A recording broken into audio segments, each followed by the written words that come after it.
Welcome back to Three Old Friends. The Music Never Ends. Our regular musical podcast that we do with our myself, David, and my friend Mike and Jose. We've been doing variations of this for years. We started out doing it on cassette tapes and making and record albums. Yeah, for those of you who know what those are and don't know who those are, but now we're doing it in the modern era using Apple playlists and other things to be able to put together these music. We get together generally about once a week, and we get to listen to great music, reminisce about the music, and then we get together and talk about it.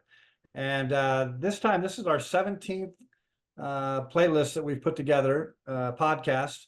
And for this time, our theme was I don't know what we called it, but triple play, three-fers. So what we decided to do was pick five iconic bands or artists. We had to agree on those artists ahead of time, which we did. And then each of us play one track, one song from each of those artists in a row. So we'd have three songs by one artist. And that's the format for this playlist. We'll talk about what those songs are. We generally do 15 songs on our playlist. So this would be five groups times three gives us the 15. We started at when we decided on what we were going to do, we just did a quick random which bands do you think would have enough material and things like that to be able to do it. We threw it out, and right off the bat, it was like Beatles, Bob Dylan. You know, those are a couple that came out right away. And then it was like The Who. Then we mentioned Paul Simon, and then the last one would be Pink Floyd. So those are the five that we agreed on and we chose. So without any further ado, we'll go ahead and get started talking about it. The first one was the first three were the Beatles, and I led off the playlist with maybe predictable one, but one of my favorite Beatles songs, and it was "Let It Be." So I started out with that, and then we'll talk about each of them here. But I just want to say, from my standpoint, all three of the songs were really good. I almost have a regret already because as I put on my song, at first I was going to make sure that I included a classic Lennon and McCartney type song, or something that encompasses all the Beatles on that song, and they all play on Let It Be, but it's a Paul McCartney song, and so even with that, I kind of regretted not putting on maybe a more classic Beatles song. And then Jose followed with "While My Guitar Gently Weeps," and then Mike finished with "Free as a Bird." And I'll leave it there, and then let's open it up for discussion on those three. Well, let me just say first, this whole tape is kind of a foundation for us all. I mean, these are groups that we all grew up on, that we identify with, that kind of shaped our musical taste. And it's funny that we start with the Beatles because obviously the Beatles were probably the most influential in my life. I remember when I was 8 or 9 or 10, my brothers, we got the 62 through 66, that little red album, and we just played the crap out of that thing and just loved the Beatles. And of course, as we grew older and got more into all the Beatles, you know, and I always consider, we all have our favorite groups, and I always say this to a lot of people. I think the Beatles are here and everyone else is there, so to speak. Not that there's not great groups, but I consider the Beatles kind of the cornerstone of what modern rock is for me personally. I mean, you have your Buddy Hollies, your Chuck Berrys, but the Beatles had the most influence on my life, especially in growing up. And so, yeah, Dave picked "Let It Be," which is another, and like you said, Dave, it is almost impossible to pick a beat. Oh, here's my favorite Beatles song. Because there's just so much to choose from. Like you said, you can go from the 62 to 66 era, you can go from the 66 to 70 era, and just decide what, and any song you pick works. Doesn't matter what minus a Mr. Roberts or something crazy like that. And even then, you're like, oh, I could justify that if I had to, because it's the Beatles. So obviously Let It Be is fantastic. I found it interesting that most of us picked post 66 songs. Uh, I picked While My Guitar Gently Weeps because, like Dave said, he picked a Paul McCartney classic song. I picked a George Harrison song. And first of all, let me say the White Album was probably my favorite album for the longest time. That in Between Abbey Road. And I acquired White Album because I once bought it for my older brother as a Christmas gift. Well, he got me Billy Joel's Glass Houses. Well, one time he borrowed my Glass Houses and he left it in his car and it got warped. And so he was like, "Oh, you listen to that Beatles album all the time. You can just have it." so, so that's how I acquired the White Album, which is crazy. Anyway, the White Album is one of my favorites. I picked George Harrison because obviously you kind of identify with that on a personal level because being a number three in a four brother system, you don't get your voice often heard as much as the other guys. I felt like that, and it was kind of for me. This was kind of the beginning of the end. As much as great music they put together, this song is about kind of his frustrations with the Beatles. And he even brings in Eric Clapton, which was insane at the time. You know, it's like, why is someone playing on the Beatles? And even Eric Clapton's like, why am I here? But I think George Harrison wanted to prove a point. And 2 points he proved was he can write a really great song. And he has a lot of talent. And he showed that. So, and he showed them that they're still a great band. So, and then Mike picks Free as a Bird, and Mike can talk about that. That was one of the newer songs. We got introduced that with Anthology, and I remember when Anthology came out and how great that was for if you're a Beatles fan, obviously, and getting to watch that on TV. I think I used to have it on VHS for the longest time. So yeah, I thought all three songs, Let It Be, you can never go wrong with. Even the script version is really great, and that's one of my favorite albums as well. So. Yeah, before I get into the Beatles specifically, there's not a band on here that aren't among my favorites. There's not a song on here that I don't think is great. We weren't necessarily shooting for the best Beatles song or the best whatever, or even our favorite, but just something, I don't know. Some of them for me were ones that I really like, but maybe they're not the big radio hits. But there's not very many because frankly, these bands, almost all their songs are radio things. And that's the case with Let It Be. I mean, you probably could turn on a radio at some point during the day. If you're on the right station, you're going to hear Let It Be. And there's a reason for that. It is such a freaking amazing song. I mean, it's wonderful. I mean, you can say stuff about it being overproduced, and that's why they put out the Let It Be Naked album. But I don't care. It's just such a moving song, and it really shows. It was actually, that album wasn't their last album that they recorded, but it was the last one that came out, and it really does show where they had gone. And you're talking about their impact. It was like what, 8 years from when they were together, maybe 9. I don't know, a decade or less. And in that time, they went from "Love Me Do" or "I Want to Hold Your Hand" to this kind of stuff and Abbey Road stuff. And it's just like, and music came along with it. Not all country and this and that, but music came along with it. And that's why they're such a huge band. So Let It Be, I love. While My Guitar Gently Weeps, same thing. The White Album was the first album. I've thought back on this, and yeah, I've kind of gone back and forth with my old aging memory, which was the first, but White Album was the first. And I wore that out. And so then in the late 70s, he put out a white vinyl version of it. And I had that, and I basically wore that out too. I think I still have it, but and then I had a CD version and then a new CD version. Anyway, and then so yeah, amazing song. I don't want to take too much time on this, but have either of you seen it was the Rock and Roll Hall of Fame when George Harrison was inducted after he had died, and they do that song, and among the people perform, there's Tom Petty and Jeff Lynne and Donnie Wilson, but then Prince at the very end, and he just tears it up.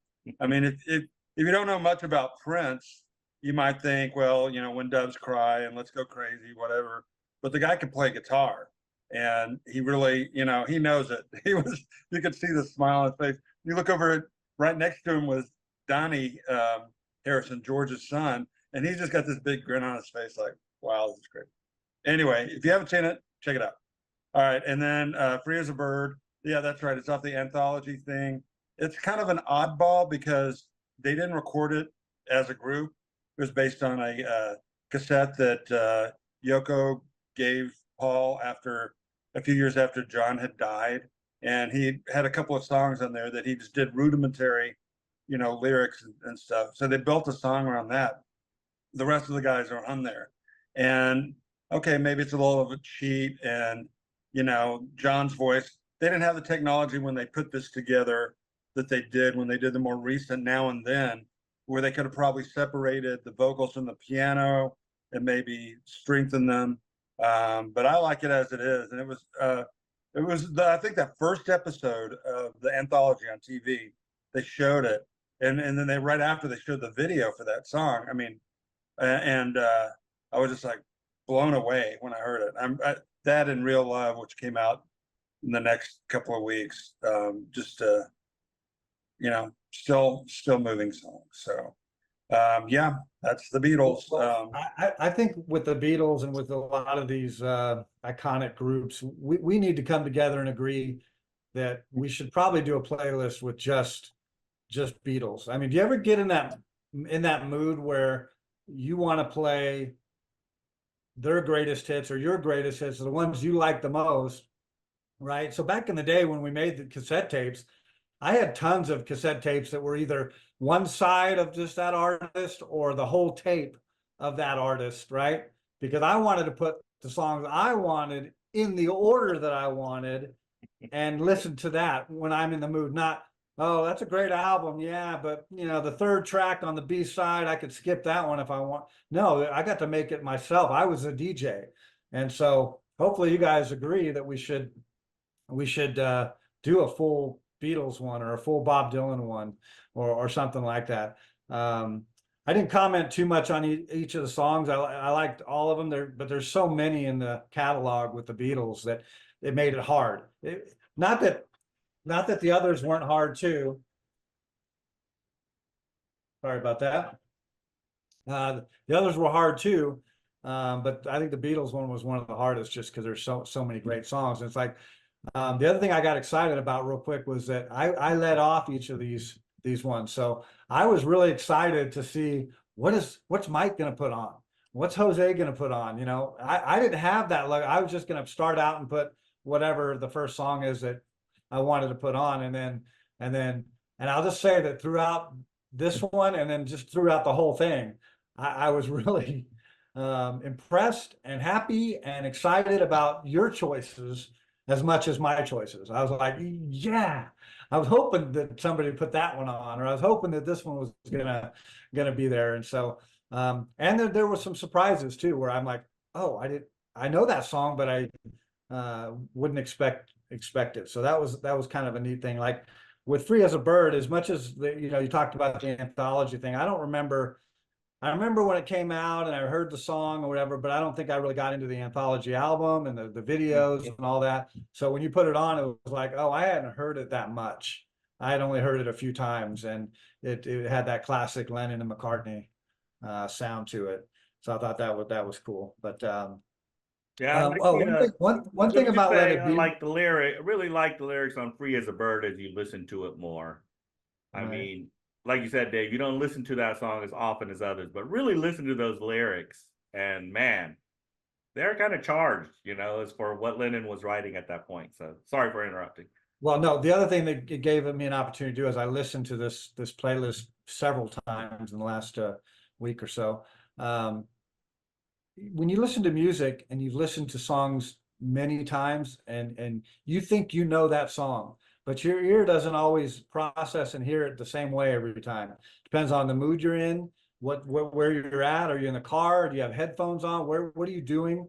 And you pick up on different things. And for whatever reason, I've heard Let It Be. I can't even imagine how many times I've heard it. But as I listened to it this time, I appreciated subtle things like the way the drum beats changed from verse to verse, and towards the end when he's hitting the hi-hat cymbal and hitting just that sound, and then the syncopation that Ringo plays on the drums in the last two verses really of that song, it's amazing. And yet, if you're not listening for it, you're not focused on it, you're just going, it's a nice song. I know the words, I know the tune, whatever. But if you start listening to the guitar solo or the bass part or any other part of those songs, it just magnifies it and makes you realize just how great the songs, all of these songs really were, these first three. Oh no, totally agree. And I'll just throw this out, and we talked about this off camera, but in picking these songs, I don't think any of us picked the same, like, oh, he took my song. Oh, he took my song. Oh, that was the one I was going to play, which is weird because you would think there'd be some. And obviously, we might have had them in mind. But really, the first three, and I think throughout, hardly any of them were really on my radar as like, I was going to pick that one. Oh, so I find that kind of fascinating. While we're talking Beatles, Mike, hey, we'll just throw this out. So just real quick, what are some of the other Beatles songs that you didn't put on, or that you just really, what are some of your, Jose, Mike, what are a couple of your other favorite Beatles songs while we're talking Beatles for a minute? Mike? I mean, it's hard to say that, it's like, I've heard some of them so many times. I like the lesser known songs like Fixing a Hole or Hey Bulldog or Old Brown Shoe, things, just because, and they have, It's All Too Much, which is such a weird kind of song that I think was tacked on to the soundtrack for Yellow Submarine, but it's all these cool effects. And so, yeah, I kind of tend to like those kind of the lesser known ones, but then we come back to hear this and, Let It Be, and it's like, oh, that's such a great song. No, I agree with Mike that there's just so many, and the obscure ones you get to learn better and like them because you just didn't hear them as much as a kid. Like you're traveling in your car, and of course on the radio comes the hits. But who plays only just a northern song, which is just a crazy song, but fantastic. And Hey Bulldog was actually on my list. It was like number 3. Like I want to play Hey Bulldog because it's such a fun song. It shows that they can rock. It shows that they're just having some fun, and they're just a rock band. So, like you said, it's so difficult to pick and choose. Unlike Dave, I like listening to albums all the way through, and when I do, I usually listen to them all. I don't make a greatest hits, especially of the Beatles. I think I'm just kind of one of those people that does that. That I like to listen to the album all the way through. Because they had that one that came out. Remember all the number 1 hits, and it's fun to listen to, but for some reason, I guess I'm just conditioned to, if I put on Abbey Road, I know what I'm getting. Here comes this. Here comes Maxwell Silverhand, which of course no one put on, of course. Octopus's Garden and stuff like that. So yeah, it really is difficult, and it shows that we all listen to the Beatles in a different way, I think. And like you said, Dave, listening to it when we're age 18 or 17 and listening to them now has a whole different meaning than it did. Yeah, definitely. I liked, things like A Day in the Life, In My Life. There's another great song. I like Rocky Raccoon. I like, as bizarre, like Happiness Is a Warm Gun. I don't know why that's one of my favorites. I like some of the upbeat stuff like Obla Di, Obla Da, just all of that. It's all. Yeah, no, it's fantastic. All right, have we beat the Beatles into Can submission you really yet? beat them to death? No. Well, the next 3 was Bob Dylan, and I led it off with a tune called Joker Man. Then Jose followed up with Ballad of a Thin Man, a live version with the band, and then Mike went back to the freewheeling Bob Dylan days and played an acoustic Don't Think Twice, It's All Right. So those were the 3 songs we picked from Dylan. And again, it's the same thing. The catalog is so vast. Why these 3 songs? And they're not necessarily his 3 top hits. Although I regretted the one regret was I was going to put on The Times They Are Changing. That's probably my favorite Bob Dylan song, probably overdone, whatever, but I like the 80s Bob Dylan too. And that's where I went with Joker Man. I know it was all through that, I don't know, the 80s theme or whatever with it, but I had that album and I played it to death. And I just like the lyrics and the way he flows that song. I think because I've heard it so much, I memorized every lyric on it. I don't know what they all mean because some of them like just totally like, what does he mean by that? I'm not going to try to guess, but I love the lyrics of it. And then I remembered Ballad of a Thin Man, but I didn't remember this version of it, and so I had to kind of go back and like where was that on? And it was from an older acoustic version, right? Originally, the song was. It was kind of his electric in '66. Was right? it like Or was it '65? John? What album was it originally on then? Is that Blonde on Blonde? No, was it I Highway was thinking like 61? I John think it was Hardy or Highway something. 61. It was on Highway what? 61. Oh, Highway Highway 61. He was just coming around, but yeah. Okay. And then Mike brought it home with "Don't Think Twice, It's All Right," because I was hoping for something with the acoustic and with just the early days, whatever, because I didn't put on the Times They Are Changing. So when Mike put that one on, I got super excited. But yeah, all three of them were great. I'll shut up and listen to everybody else. I don't know. You gotta kind of have the taste for the Joker, man. I'm just saying because it's kind Have no regrets about that, Dave, because that Okay. is one of my favorite eras as well, and it's often overlooked.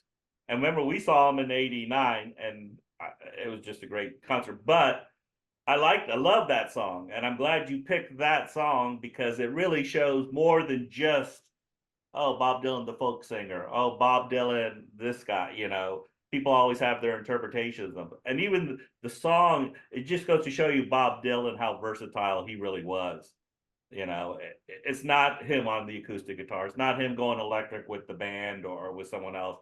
And it more is inclined with where he was heading into his songs nowadays.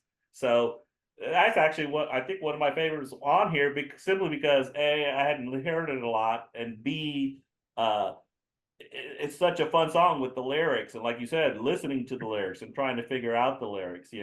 I went with the classic, but people consider Ballad of a Thin Man classic, but I always like this version because it's before the flood, 1974. It's with the band, and like Dave said before, there's certain things you have to listen to in that background, and I love the organ playing in the background. Richard Manuel, Garth Hudson, you hear that on that song on that live version.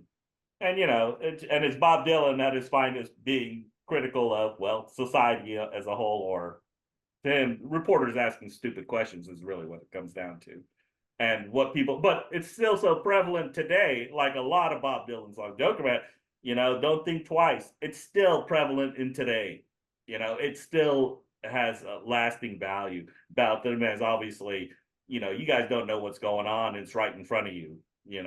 You're content to let it happen and you don't even care. So, and then Don't Think Twice. Like Dave said, I'm glad Mike, picked a classic traditional one. On that Before the Flood, it's a lot different. It's a lot more up tempo on that live album. So it's good to hear this version. Yeah, I like all three songs again. I might as well just go ahead and, I think I said it. Every song on here I liked. I could have picked any of them. The Joker Man, that was the first Dylan album I got. So, and that was kind of more accessible to me where I was at that time. I wasn't into the older stuff, but it wasn't long because the second album I got was Highway 61, which has the Thin Man song on it. Love Joker Man, love that, still love that record. One of the reasons I got into it was because it was produced by, and the guitar, or at least one of the guitarists, is Mark Knopfler from Dire Straits, who I was heavily into at the time. I still am, but so yeah, he really adds his thing to it. Ballad of a Thin Man, that was one of my early favorites. That's when I really was starting to get into his older stuff. He live, you can hear the band, you know, the organ and all that stuff that adds so much to it. And I guess with live, you can always change up the lyrics. There's a line in there, you should be made to wear earphones, which he turns in, you should be made to wear a telephone. I'm Yeah. not sure I understand that, but you know, it's Dylan. And that goes to the other point. It's like very few of his songs can you just listen to him and go, oh yeah, I totally get what he's saying. It's like he doesn't do things straightforward by and large. The lyrics you've got to listen to them. And even these, I'm like, what is Joker Man about? I kind of looked it up. I'm like, okay, I guess that doesn't really explain it for me. Bout of a Thin Man. Yeah, I kind of knew it was about a reporter. You walk in with a pencil in your hand. Don't think twice it's all right. I was like, okay, well, what do people think of this? It's like, there was a debate actually. Is this a love song? Like I'm missing it, but I don't know. He doesn't seem, you know, goodbye is not whatever I forget the words, but so I'd rather say fare you I'll well. just say fairly well. It's like he's I don't know, I think he's okay with moving on. But yeah, that's what I like about him. Some songs I don't know that I will ever figure out. As far as using the old thing, I almost went with that was his second album, Freewheeling. His first album was just Bob Dylan, has one of my favorite of his, even up with everything else, is Baby Let Me Follow You Down. It's just him and guitar. And I very nearly put that on. But you can't, I mean, there's so many stages. There's what is a Desire with the Hurricane and Blood on the Tracks. Blood on the Tracks. Even his newer stuff, I really his whole like. Christian religious period. He has 3 or 4 albums right there. Right. I Shall Be Released and all that. Yeah. And his work with the band. You know, they were his backup band. I didn't realize this, but for that tour, they did a tour of England where he got booed a lot and stuff because of he had gone electric. You know, I don't get the big deal, but I guess I wasn't back then. I was, in fact, I think it was just a few months before I was born. Levon Helm, he had the whole group for like a show or two, and then Levon Helm, for some reason, got disgusted with the whole thing and dropped out. But they had done some things with him afterwards along the way that really, I think they really go well together. So just a little added thing about that live version. Yeah, I almost put on the 66 version. There's a 66 version out there that they put out. It's a part of the bootleg series, and they had that whole concert, and he plays this song. And that was initially my first choice, but I went with this one because I thought it was just a little more tame, a little more interesting. What if Bob Dylan never went electric? Come on, really? Seriously? But it's interesting that we had different genres. I want to say something about the Don't Think Twice, It's All Right. When you listen to it, I know these songs have been remastered, you know, and everything like that, but the vocal quality on that song with the way he sings that, it's just unreal. I mean, with just his guitar and the vocal quality of that is great. And then not to slight Ballad of a Thin Man, but there was no harmonica in it. Our songs had harmonica. So just saying, we both had Drop the harmonica part. But there were, you know, like I had a couple, you know, Tangled Up in Blue, Lily Rosemary and the Jack of Hearts. And then as I was researching some of the songs that I had forgotten about, there's a song called that I love this song, and it's only on like 1 or 2 of his albums, but called Frankie Lee and Judas Priest, Ballad of Frankie Lee and Judas Priest. Yeah. You remember that song? Of course. Oh, I almost wish I would have remembered it to play it, you know, because it wasn't until after the fact. And then you mentioned having the album with Joker Man on it, and this is kind of weird, but my second favorite song on that album, and almost at times my favorite, is a song called Sweetheart Like You. And it's probably not one of his most popular songs, but the lyrics in that song, Sweetheart Like You, are just amazing. If you ever get a chance, it's on that same album. Cue it up. Well, like you said, and it made it even harder for Dylan because there is such a wider range from the Beatles. The Beatles basically had, like Mike said, a 10-year window. Well, Bob Dylan's been doing it for 50 years. So the catalog that you could choose from and never find a bad song. Like when I was researching for this, even if I was looking at some of his newer albums, Modern Times and things like that. Just fantastic songs from top to bottom, and but that's 50 years. It's hard to just say, this is my favorite. This is what I want. I went with Ballad of a Thin Man only because it is my favorite Bob Dylan song, I think, but only by a whisker.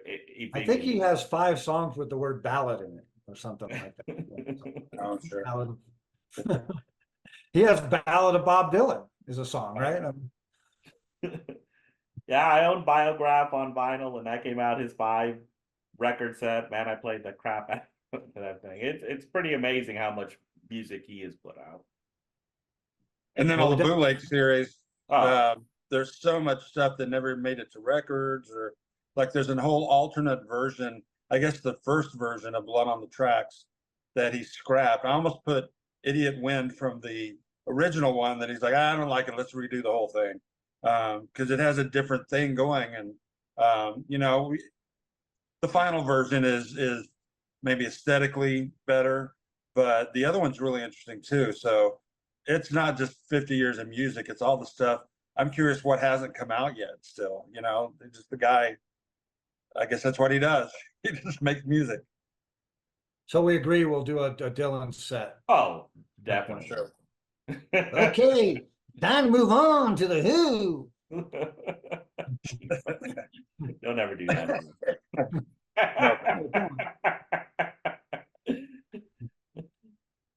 Yeah, so the Who. And they are changing. Yeah, okay.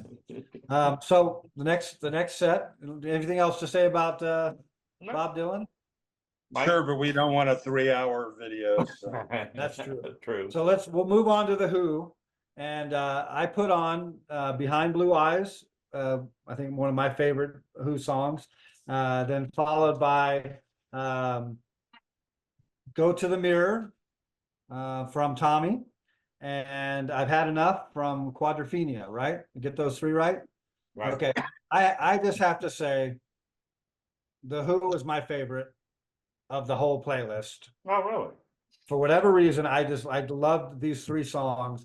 And I can't say that I knew very well all of those songs. I'm around the edges on the Who. I know you guys are much more into the Who than I ever was. I had a few albums, and mainly in the 80s and whatnot. So I went with Behind Blue Eyes, which again is a classic Pete Townsend song. Love the lyrics, love the way it grows and starts with the acoustic and then grows into the gritty part at the end.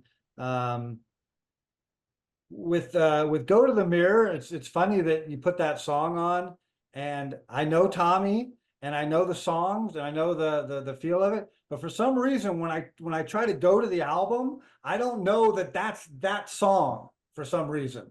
Like I know all the other parts of that song and how it, feel me, touch me, and how he weaves that in through other songs, and you have the orchestration part in Overture and all that. But I didn't know that this one was Go to the Mirror, right? Or I didn't remember that it was until you played it, and then I went, yeah, this is my favorite song on that whole album, and one of my favorite Who songs, because it blends through several parts of the Tommy thing, and then even at the end with the way they close it at the end with I feel the music, and doing all that. So I thought that was cool, and then I thought was even cooler that Mike put on the song I've Had Enough, and I can't say that I knew Quadrophenia or that I knew the song, but I know Love Rain on Me. And so I didn't know this song, but then as it's playing, and then they go from I've Had Enough and into that parts of Love Rain on Me subtly, not the real rough part of it, but that part. And then they kick into another gear with the acoustic part of I've Had Enough and the bounce of that. And then I don't know, I'm probably not even describing it quite right. I'm just so excited about that song. I've probably played I've Had Enough so to the point where I've probably had enough. I've played these 3 songs, but I've had enough, like probably 10 times in the last week, just because it's such an amazing song, how it builds on it, and has 3 or 4 different parts to the song, and almost to the point where the song is over. No, not over yet. Same thing on the Tommy one. Go to the mirror. You think the song is almost over, and then I go, nope. Do do do do do do do do. We're going to go again. One more verse, And I thought both of those were just incredible. So I'll stop now, but ranting and raving about the Who, but loved both those choices you guys put on, and really all 3 of them. They were the hit right in the middle of the playlist too. So awesome. Well, I mean, I'll go out of order here, Jose. You went second, but I just only because I was insanely into the Who my teen years, my later teen years. It's like when New Wave and all that stuff is going on, the Talking Heads and all these other bands that were, the Who had some influence on. That I was listening to them. And soon after I got into Elvis Costello and all these things, but they were, I like would buy, I collected records. I had hundreds of records at one point. I would go to record conventions to buy obscure 45s of different songs, and not just the Who, but solo artists, particularly Pete Townsend, John Entwistle, whatever. But yeah, that just starting with mine, which was I've Had Enough off Quadrophenia. I would lay on the floor with these big headphones on and listen to that record over and over again. It's like, this guy understands me. I'm a teenager too. I have all these problems. All right. Well, I have a little different view of it now, but yeah, I love that record. I love Tommy, and also Who's Next, which is your song is off that, Dave. And I don't know. I don't think those 3 were. Well, we did them out of order, but they were almost 1, 2, 3. There was, I think, another one in between there. The Jose, yours, and then was what they call a rock opera, and then Quadrophenia, I think, was his next attempt to really do a similar thing. So it's not an opera, but the Quadrophenia, but it references other songs on there, and not just on that one. It does it on a lot of them. And of course, Behind Blue Eyes. I mean, that's just amazing. That album was the first Who I really heard. My mom had a 8-track of it. And I remember being on a camping trip, people are out fishing or whatever, and I'm sitting in the car listening to the 8-track of that album. I love every song on that album. Almost put My Wife, which is kind of a more obscure John Entwistle song, a little sinister, dark side humor. But didn't. So yeah, I loved all these. I'm not sure I'm gonna be able to pick out one set of 3 over the others, but I love this. So Jose? Yeah, no, first of all, let me say Mike was the one who we didn't own Quadrophenia. When Dave and I were making tapes, we had Who's Next. I'm pretty sure I had Tommy, but we didn't have Quadrophenia. So when I met Mike, he had Quadrophenia. Now, obviously, we had heard songs from it. So for one of the first things, I think that was one of the first albums I borrowed from Mike, was like, Mike, can I borrow your Quadrophenia? And of course, was just instantly, oh my God, this is one of the greatest albums of all time, especially since Tommy is one of my 5 favorite albums of all time. It just has always been part of my life. I remember being in college and having to walk to work like a mile, and I put in Tommy. And one of the reasons I picked Go to the Mirror is they have that beat and it keeps you walking, keeps you moving. Yeah. Go to the mirror. And like Dave said, that da-na-na-na-na, da-na-na-na-na. And let's face it, and Mike will agree or disagree, Keith Moon is probably the main reason the Who was fantastic back then. He was just such a great drummer, just so unique from everybody else. So I remember, that album had a huge impact on me, but then getting to listen to Quadrophenia on a regular basis, I was like, oh my God, yes, I'm completely in. And so then Dave, Behind Blue Eyes, I know we own that. I'm pretty sure that's on a tape somewhere. I'm almost certain that it is. That's 100%. One of those almost perfect albums. And that was supposed to be what was it called, Lifehouse. Yeah. Pete Townsend was going to make a whole another concept album with that. So all three choices are really great. You know, I thought I was picking "Go to the Mirror." I thought you guys were gonna like, okay, that I don't know why Jose would pick that song I because it's love in the that. middle of that, and it's not even my favorite album. My favorite song on Tommy. A little secret, and I know this is a guilty pleasure. Sally Simpson is actually my favorite song on Tommy. For whatever reason, I love that. I identify with that song. I think it's a great. I was gonna put that on. I thought that's too abstract for even this, and so that's why I went with "Go to the Mirror" because it is my favorite Who album, my favorite Who song song on there. So, or Sally and Simpson. So yeah, such great choices. I Had Enough is just you can't get enough of that. And just because I didn't give it enough attention, Tommy was huge in my life too. I remember the day I went and bought it at Half Price Books, and I listened to that one as well, just over and over. It's like, wow, what is this? What is up with this kid and this story? And this stuff is crazy. You know, they cover all kinds of stuff from abuse to, you know, and you can rock to it. But seriously, it's the movie. I don't know. It's interesting, but yeah. So And it's funny we didn't pick like a Pinball Wizard, you know. Right. I thought about it. I had it on my list. I also some of the 80s kind of stuff. I was close to looking at like something like You Better You Bet or Another Tricky Day or something off that album. I really like that one. Um, but then, you know, again, none of us picked like Bob O'Reilly. I know that's been on a tape, but you know, something like that classic, or I even thought of maybe Pictures of Lily or something like that, or something that features John Entwistle, you know.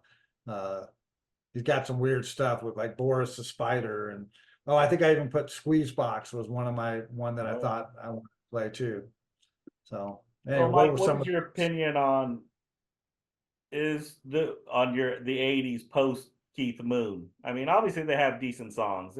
I'm not gonna say that it's not the Who because then that sounds just too stupid because it is Pete Townsend and they still go on today. But what's your opinion on post Moon stuff? me, Yeah. well, you know, that's when I got into them. Keith Moon was already dead, and they had Kenny Jones. And I think the first thing I heard that 8-track, sure. You know, maybe in late '70s, maybe Keith was still alive then. But when MTV came on, Rough Boys, which is Pete Townsend, and Let My Love Open the Door, that was right close to the time when they put out Face Dances, which has You Better You Bet and Another Tricky Day and all that. And so that's when I got into them. So I was like, yeah, sure. Now it's like, okay, Kenny Jones, perfectly competent drummer. He played with another great band or two, but I mean, he did not bring the insanity. I mean, the insanity that Keith Moon had destroyed him. But in that band and other things he played on, you hear just that he just launches into those drums and destroys them. And it's just, I never got to see him live. I got to see Kenny Jones once, and then they got rid of him. Now it's Ringo's son when they tour, if they do anymore. But yeah, so, you know, hats off to Kenny Jones for having to fill those shoes. But no, they'll never be true Who without Keith Moon, I think. That's just my opinion. I agree. I hate to say it, but I agree. I won't go see the Who now, and they are touring, but I won't go see those. I mean, I think it's kind of just a shell of it, even though it's still great music. Great music is great music, but I thought I I thought I especially saw with Roger Daltrey. I thought I what's saw that? Roger Daltrey. I thought I saw that Roger Daltrey was touring by himself. He is. I think the Who are doing some shows, or they had just done some shows, but I think they were going to be doing some shows. Because Townsend was talking recently about it for whatever reason. Maybe like it's their final hurrah or something like that. How many times has he said that? Yeah, wow. Pete Townsend says a lot of stupid things. Yeah. Contradictory things too. Right. But, Anyway, yeah, I saw them. I think you guys were at the same show in I which was. was I don't know why Dave The didn't go first to time that. they broke up. That was before we knew each I other. never but saw then- the Who. Yeah, I don't know why you didn't go with me. That was I the was day. probably I'm not going to see the Who snob or something No, at the time. December I don't know why. 4th. It was December 4th, 1988, the Cotton Bowl. And I don't know why you didn't Cold. go to that. You must have had something going on. Why you didn't go, why I went. I guess it was because my brother and I went. My older brother, he had tickets. But I don't know And why then Jake didn't go to that. I haven't resisted going to see them, even as they were down to 3 and then down to 2 of the original members. And I understand why, and I get it. And they're only playing the hits now, Right. you know. And but just I don't know. I still have that thing for them. I took my daughter to see him. Joan Jett opened for him, like she did, I think, at that one in the Cotton Bowl. Boy, I'm getting way off. Miley Cyrus came out and sang with Joan Jett, but that's a conversation for another time. And then I was going to take my son to see them, and COVID hit, and they ended up canceling the show. So I don't think at this point he was into them for a little bit. He has a book about them, but yeah. So Okay. anyway, nothing Well, going on. I've not had enough of the Who, but we're going to move on. I could keep talking. Again, I gushed about it, but yeah, I love these 3 songs. But it was time to go with Paul Simon, and not Garfunkel. We didn't really specifically say that because Paul Simon wrote all the songs and everything for that. But it's interesting that all 3 of us didn't pick any of that. We just went with solo Paul Simon, which there's enough catalog from 1970 or whatever he started doing his own thing. And probably a few omissions as well on this one. I think we could go back and do that. But I put on Late in the Evening. I don't know why that song jumped into my head, and I decided to put it on. I got that little the Latin beat and everything with it. Then Jose followed up with Born in Puerto Rico, which was off a more recent album, but not too recent. I don't know what year it was, but it wasn't one of the 70s or 80s kind of stuff. It was Late 80s. it was later on. Yeah. And then Mike followed up with classic Mother and Child Reunion. And again, I thought all 3 of those were great choices. Yeah, I don't know what else to say about it other than they're just all good Paul Simon songs. I think there's probably some. I would say the only omission that I was thinking that one of you would put on, or if not that, then I would have put on was something from the Graceland type era, because it was such an iconic album. We all loved it. We all loved the songs. There had plenty of songs on it. And I thought one of us will pick something off that, and we didn't. It was one of the first CDs we ever bought, or you bought. I remember that. One of the Right. first 2. That and the Traveling Wilburys were the first kind of 2 CDs that we bought. So, Right. but Oh. yeah. Late in the Evening, you can never go wrong with. Mother and Child Reunion are both songs. I was the one who felt that, okay, Born in Puerto Rico, obviously I was born in Puerto Rico, and I kind of went off the rails on this one, but I thought it was interesting just to show, because I didn't want to put on a Graceland song, because that's a masterpiece album, but we know it so well. I mean, inside and out, I love that album. There's just and probably should have put something off Graceland, but Born in Puerto Rico, I think that after Graceland, people kind of were like off the Paul Simon bandwagon, so to speak. I think it was so big that it just became, but he put out so much other stuff afterwards. In fact, the top 3 songs that I picked were all from his last 2 albums, minus this song here. But I went with this one because, of course, obviously, I was born in Puerto Rico.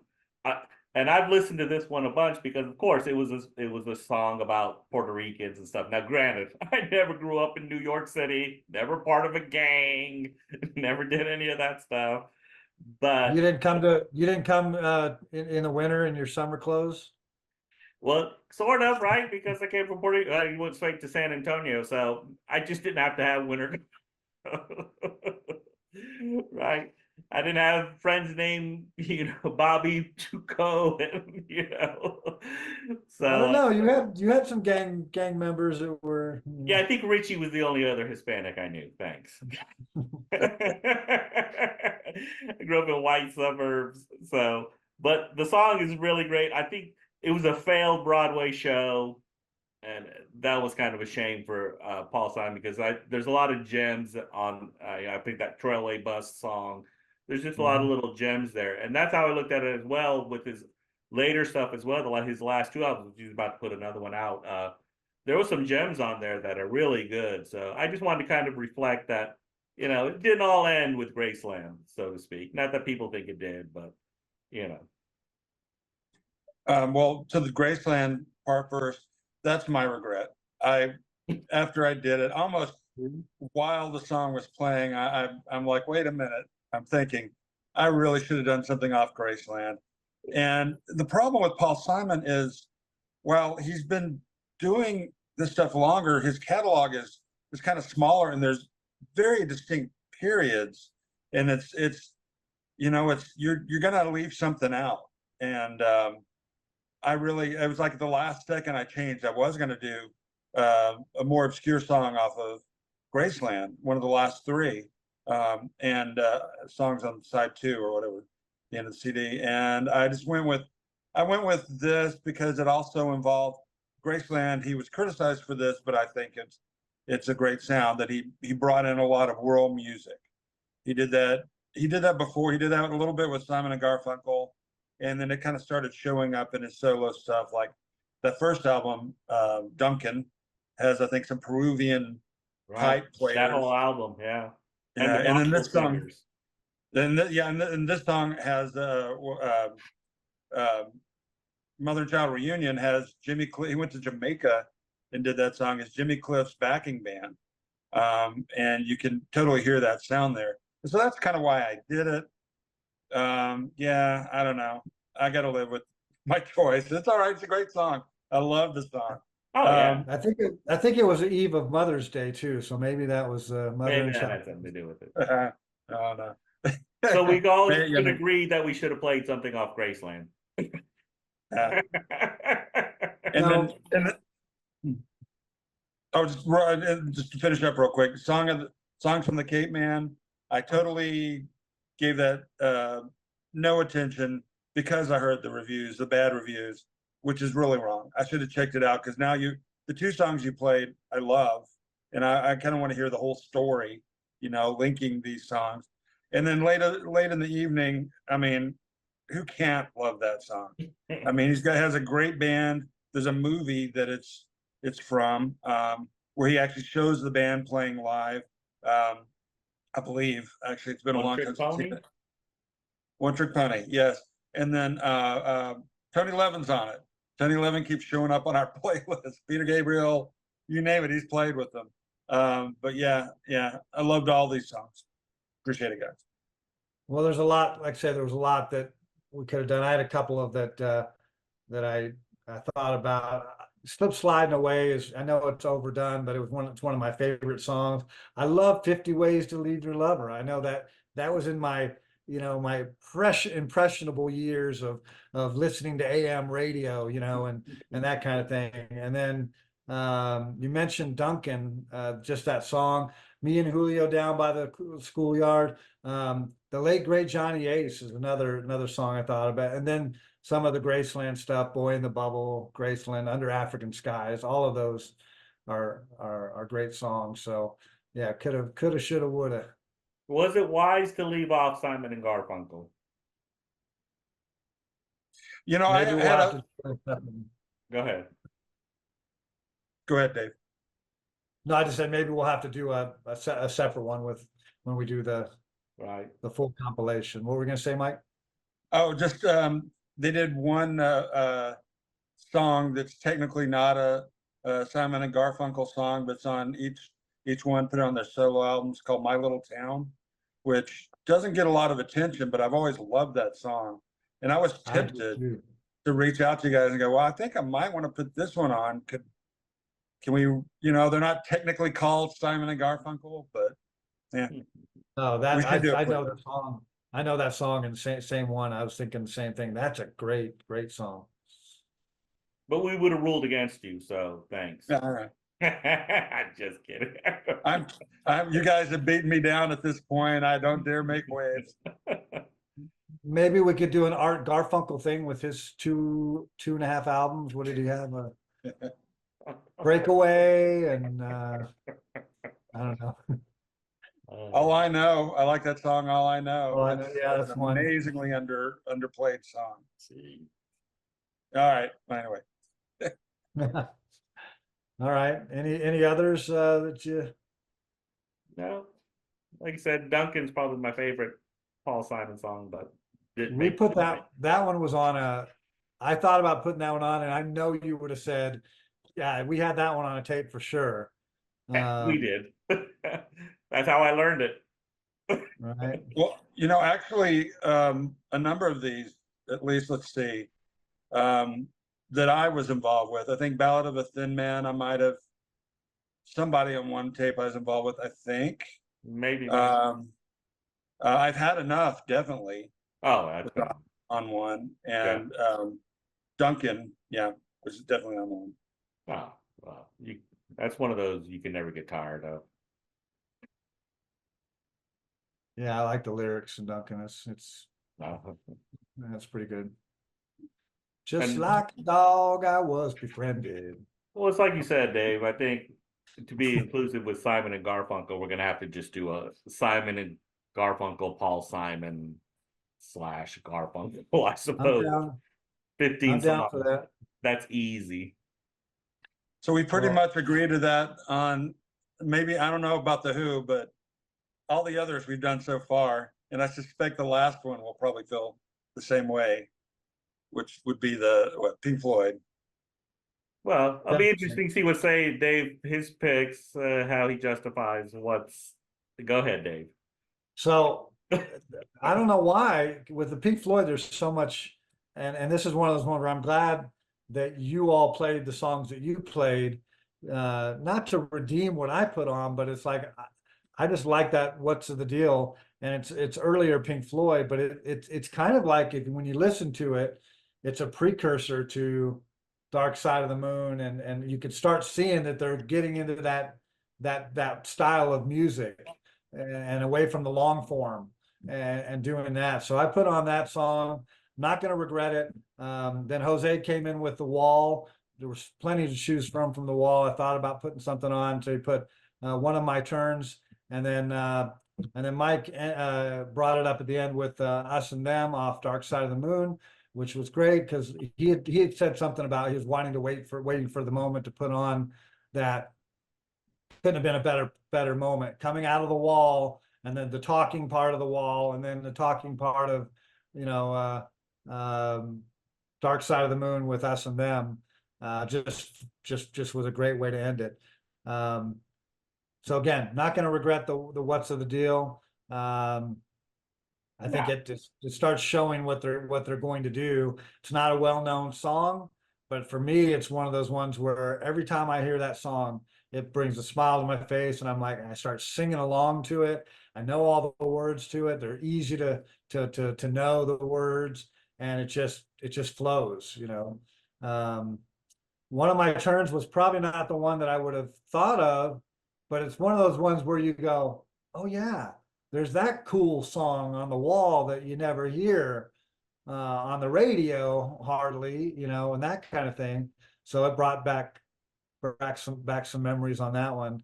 And then again, Us and Them is just I never get tired of hearing that, of all of the things that happen with it. Oftentimes we think of it as a slow, dreary song, but it's really not. It's got more than that, and it builds, and it has the upper parts, but just the beauty of it, and the piano and everything else. I think that's why I liked it too, with the what's the deal, because you get that piano going in that song just like you do the solo in Us and Them, and I just dig on that piano stuff. Well, I'm a firm believer that Richard Wright is the heart and soul, was the heart of Pink Floyd. He gets overlooked, he got fired from him, but that dude's piano playing is just it sometimes just carries, and even his synthesizer work it carries a lot of those songs. Uh, it's just there. Yes, everyone loves Dave Gilmour and his guitar. Yes, everyone loves the lyrics, but it's that piano playing that really is what I gravitate towards. So I was kind of glad you did put on "What's Up to You." You shouldn't be ashamed. That is a fantastic, like you said, you can hear that song. That is a great song. Like that, I equate that one to that one and Free-for. Every time you hear those songs, Mhm. they're not their hits. They weren't Pink Floyd as we know them today, but you can see that they had the talent there. They're like, man, these are two fantastic songs that are going places. This group is going places if you want to look at it that way. So no, what's up the deal with the piano on that? It just adds so much element to that song. Uh, and so one of the song I picked off the wall was from is I was my mentality was like Tommy. It's a song that's part of the album. It's not one of the hits. It's not Comfortably Numb. It's not the beginning in the flesh. It's not that, but it's a song that has a lot of emotion, has the elements of everything that Pink Floyd I think stands for in a sense. With first you have to endure the beginning. Oh, all these your guitars. Okay, we all have to endure that only because of the thing, but it's still that's part of Pink Floyd. Songs from Pink Floyd have those elements, and then of course how it builds up and stuff, and like Mike, Dave used to have the 8-track to The Wall. And I remember laying in his room, probably high as a kite, with these headphones on and just listening to it over and over and over. You fall asleep, you'd wake up, and all of a sudden you have Pink Floyd in your ears. But it's the same kind of concept. And then Us and Them, Dark Side. That's my son's favorite album. I'm pretty sure it's his favorite album. It's one of my favorites. You never get tired of it. There's a reason why Roger Waters plays it all the time in his concerts. It's just a masterpiece of a thing. It's the reason why Pink Floyd did it at the end with Gilmour and the post Waters days. So yeah, again, how can you not like any Pink Floyd song? Really, there's songs out there, but yeah. Yeah, I'm gonna basically repeat everything you guys just said. The piano, that's exactly what I was thinking. Us and Them and What's the Deal. And you know, some people that don't know Pink Floyd very well, or even know them a little bit, think it all started with Dark Side of the Moon. That nothing before that, whatever. But I mean, this is What's the Deal is obscured by clouds. I think was the soundtrack. I've never seen the movie, but anyway, it had that sounds like a grand piano. I don't know what it is, but and they had metal. They had that type of piano on a couple of songs, and of course, Dark Side of the Moon. I mean, just I don't want to go on too long about this, but it was kind of like with the Beatles. You listen to what they did in the very early couple of records, and it's only what 3 or 4 years later, and they're doing these amazing songs. It's like, what the hell happened in there? What did these guys do besides smoke a lot of pot and trip? And maybe that's the same with Pink Floyd, because you listen to the early crazy avant-garde Sid Barrett stuff, and it's great, and I love it all, but they really hit their form. I think I guess maybe it's almost like a second Pink Floyd when they started doing that kind of stuff, and I do really, I mean, credit to the Wall, but I do really think they peaked with Dark Side of the Moon. That's just my personal opinion. Ooh, ooh, ooh, Okay, wait, ooh. I'll defend it. I'll hold on. This is my opinion. I didn't get into them with that record. It was Animals and Wish You Were Here, which I think are also really great records. And we had the 8-track to The Wall, and I loved it. It was so cool. I mean, they were so good about surrounding you with sound and these voices. They did it on the final cut too. There's a lot of that, and it's a great record. But it's like, sure, I think "Comfortably Numb" is an amazing song, but uh, to me, it goes back to that. And so, one of my turns is yes, it is overlooked, but it's a song about him starting his nervous breakdown, basically freaking out. The character Pink, I guess, is his name, and the story there, and on the wall. And he, once you get past that little beginning part, which sets it all up, it's a groupie in this hotel room, and then he starts freaking out, and she's like in the middle of this. This song rocks. I mean, it's like the guitar. I love the guitar in that song. He just goes all over the place. So credit to that. Absolutely. Great song. And like I said, What's the Deal? I could never complain about that. Us and Them is just like, probably, this is such a bold statement, because I love all these songs. That's probably my favorite Pink Floyd song. And I know it's probably, especially on classic rock stations, heavily played, not as much as Money, but it's heavily played. And it has a great meaning, and it's just like the arrangements and all these instruments. Everything just comes together. The story, the divisions, and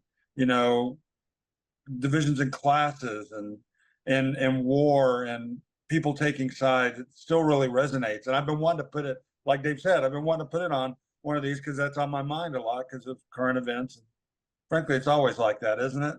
One way or another, there's Us and Them. So, yeah, I was all over the place there, but yeah, you still haven't got to the the defense of the peaking of Dark Side after Wish You Were Here was played and Animals. But okay, I think you made zero case for that.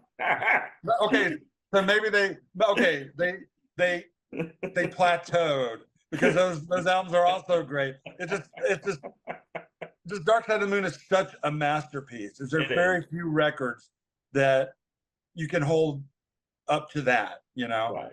So maybe that's a better way to put that. Yeah, no, I no, kind I of think agree.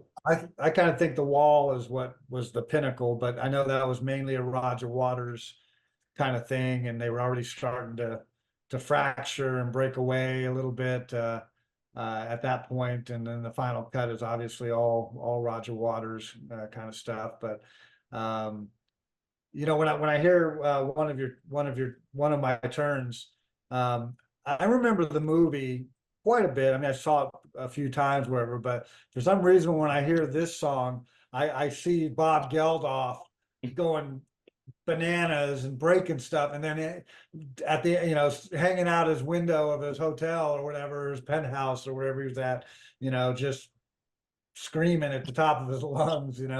I still have that image Yeah. of He really that. cut his hand. He really cut Oh, his he did? hand, and they wouldn't go to the hospital till they finished the scene. So that's all real. When he ripped his hand open, that's part of it in the movie. And of course, it makes a huge impact in the movie as well. That's a huge scene in the movie. So yeah. And Dave, you went to it when it first opened, I remember, but didn't take me. So I don't know. No, I'm just kidding. So what other Pink Floyd songs did you uh, think about or consider? well, let's face it. Well, would you have picked something from the final cut? I had Paranoid Eyes, which is not one of the normal kind of tracks or whatever, but I kind of like that song, that tune. Oh, that's a good song. Mike, would you have picked something from Final Cut? Well, there's two. I like the song "The Final Cut," and I like the Gunner's Dream. Right. Those are probably my two favorites off that record. Not so much what's it? Not Now, John, or Not John. the single. But yeah, whatever. It had its, All that yeah. they Which people, they have to ban that one, right? Not now, John. We've got to get. Yeah. And then they had the edited version, right? The Stuff it. clean version. You know, Well, stuff what all was that. What? Okay. stuff all that? What was it? Yes. think When that's they right. do sing Not Now, John on the radio, they play Stuff All That instead of Fuck All That. They say Yeah. Stuff All That, and you're like, what? That okay, that's stupid. So I remember having arguments with people about whether that was even a Pink Floyd record. people They're still like that. argue It's about like, that. yeah. I mean, I remember working in a kitchen at Bennigan's restaurant, and this guy was just so irritated about that record. I'm like, it's an amazing record, and he wasn't having anything from it. It came out my senior year, the summer of my senior year, right before I went into that, and I had that on the cassette, and it was headphones every night. Listen to that, and I still think back on that time. Right. Well, we told the story when we bought it in Gamboa, right? We went over to his place, listened to it for the first time. I distinctly remember that, thinking, this is one of the greatest albums of all time, of course. I played that album to death. I would have to say that it's probably, yeah, cover to cover, every word, every lyric. I know every song. It's probably one of the most overly played albums in my Remember, collection. we could trade lyric. We'd be on the grill at McDonald's, and all Dave would have to do was going floating down, and I'd go through the clouds, and then we'd sing the whole song through because we knew that album so well that we could just throw out a lyric, and then Dave would just immediately go like, "Oh yeah, I know the next lyric." So it always cracked up, and we do that Even, day in and yeah, day out. even the Brezhnev took Afghanistan. And Reagan took Beirut. See, I even know those. And Galtieri took the Union Jack. See, we know that. We just abused that album. And here we are, and didn't put a single song from it. But that's because, like Mike said, that was our senior year, and Right. 83. and it just became a new Pink Floyd album, because back then Pink Floyd wasn't looked on like they were looked on now. They were like, oh my God, it's Pink Floyd. He's putting out a new album. And no one, I don't think because we didn't have the internet or whatever, that yes, we knew the issues with Richard Wright to a certain extent. If you read Rolling Stone, and you knew there was kind of a rift between Dave, but that, to us, that wasn't that big of a deal. All we cared about was, this is new Pink Floyd music. We didn't understand the intricacies of, oh, Gilmore hates Roger Waters and he fired Richard Wright, and half these songs aren't, Michael Kamen plays a lot on the piano and things of that, and arranged a lot of that stuff. But we didn't care. We were just like, and I think that happened the same when David Gilmour's like, hey, because no one picked a song from the 84 or, Momentary Lapse or the Division Bell. And there's some great songs on there. Right. Again, that goes back to, is that Pink Floyd? Is that not Pink Floyd? People debate that as well. I kind of stopped listening. I think I kind of stopped listening and buying after the final cut. I listened to stuff on the radio and I knew some of the tracks. It wasn't until later that I actually went back to those non-Roger Waters albums and realized, wow, these are great albums too. In fact, I almost put on Lost for Words or something like that off of it, and I thought about putting on Wish You Were Here. That was another one that I was such an iconic song that was gonna put one of those on. Well, Shine On You Crazy Diamond. I mean, off that record, it's a 2-part song, and I couldn't possibly fit both of them on there, but I couldn't do one without the other. It's all about, it's a very sad song, about Sid Barrett and him basically going insane. And I love that song too. That's a great album, and Animals. I could have picked songs off any of these. Would you have picked something off Momentary Lapse or Division Bell? Well, Momentary Lapse, I had when I first moved down to Austin. I bought that and put it on a cassette. One side was that, and one side was the Document by REM, which had like End of the World as We Know It, and a song I put on a couple weeks ago, a different one I'm blanking out on. But I just love those records, and I'd go, I'd walk and run around Town Lake, now Lady Bird Lake, and I would just listen to the whole thing. And yeah, I mean, Dogs of War. I really thought of it. The Division Bell too, I think is a great record, which I think is a better record than Momentary Lapse, in my opinion. But I didn't give it a chance. By then I was on to other things, and I only came back to it later. And I like those songs now, looking back, more than some of the songs on Momentary Lapse. But I'd probably Dogs of War. I'm gonna blank out on any of the Sorrow, High Hopes. There's a lot of good songs. A Great Day for Freedom. I mean, On the Turning. Yeah. I've kept up with Pink Floyd because Sal is a huge Pink Floyd fan. Obviously, I am, but I think that's his favorite band. So I even bought like the box versions of David Gilmour solo in Gdansk, and then live at Pompeii. I'm just a huge, and that exposed me more to those Momentary Lapse and Division Bell songs.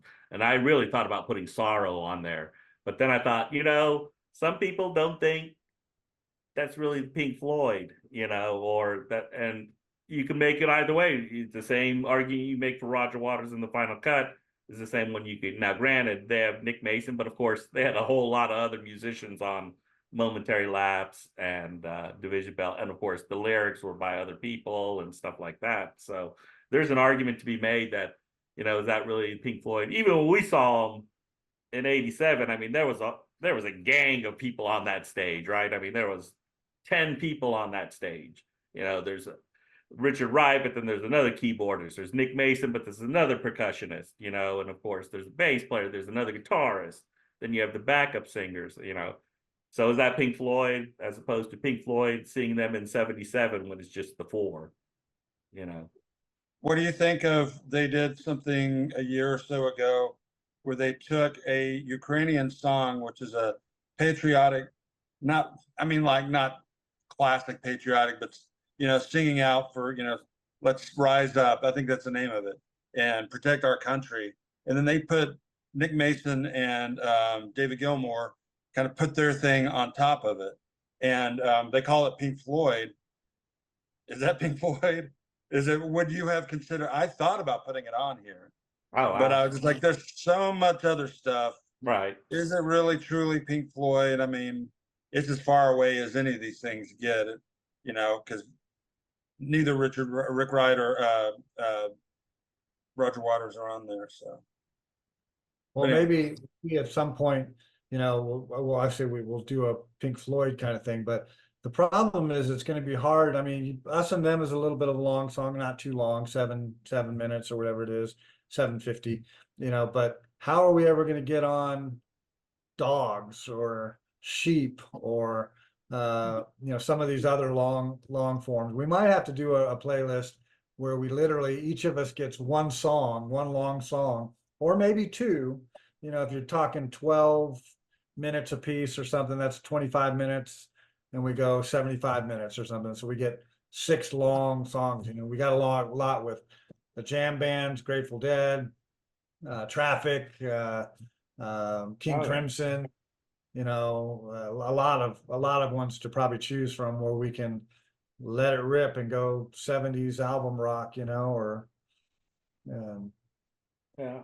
Like I said, we could all, and of course, if we ever just did a Pink Floyd one, I mean, just the songs from the early stuff, Interstellar Overdrive or something like that, or Careful with That Axe, Eugene, which no one even touched, or Set the Controls for the Heart of the Sun, just crazy great songs. See Emily play. It's the Emily play, Bike. I like Bike. Bike's a great song. Fearless is a great one. Fearless, yeah. Oh, and talk about a long song, Echoes. Which really was my first favorite Pink Floyd song. I mean, boy, all these I'm talking about headphones, but I would listen to that late at night. It kind of creeped me out in that middle part with the weird guitar stuff. But yeah, there's so much in it. You're right, though. They're so long, or a few really short ones. I still remember the WKRP in Cincinnati when Johnny Fever is playing like Dogs or whatever. Right. What is it? What is that? It's like, I remember that episode. Well, good. Well, say top to bottom, it was a great playlist. It was easy because there's such great bands and such great songs. It didn't take much to, and I've listened to this one countless times. I think it's going to become a favorite of mine. I think we could do another three-peat or a triple play or whatever. And we talked about doing some other bands, right? Because there's a ton of other ones that we mentioned. Oh, what about Steely Dan, or what about the Rolling Stones, or there's just so many bands. You could definitely pick 5 different groups to do it. That'd be no problem. Right. Just have and to the format's kind of fun. it's kind of fun to see which song each one of us would play by that group. So just something we could revisit or go back to again someday. But until then, we'll be on to the next theme, the next playlist, and continue to have fun with Three Old Friends and Music Never Ends.